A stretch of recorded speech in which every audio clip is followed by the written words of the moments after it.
Dosta se auta zaputilo prema Cetinju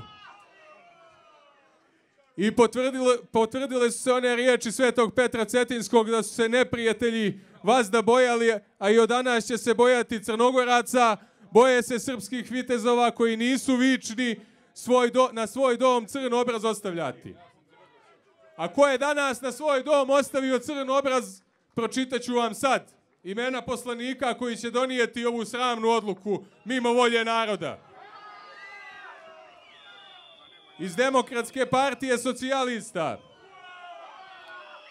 Dobro zapamtite ova sramna imena.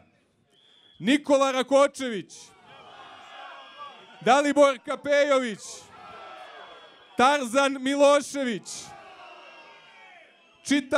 Branimir Gvozdenović, Miodrag Radunović, Andrija Popović, Marta Šćepanović, Petar Ivanović, Obrat Pišo Stanišić, Marija Ćatović, Andrija Nikolić, Mirsad Murić, Ana Nikolić, Maja Bakrač, Hašim Duković, Predrag Sekulić, Pavle Goranović, Suad Numanović, Bogdan Fatić, Aleksandra Vuković, Miodrag Vuković, Lujić Škrelja, Filip Vuković, Sanja Vlahović, Branko Čavor, Milorad Vuletić, Željko Apercović, Jovanka Laličić, Branka Tanasijević, Petar Smolović, Miloš Nikolić, Dragutin Papović, Nada Drobnjak, Mihajlo Andjušić, Petar Porobić, Radule Novović.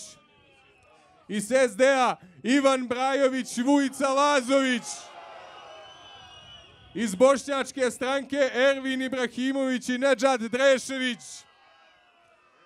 Iz Albanske koalicije Genci Niman Begu.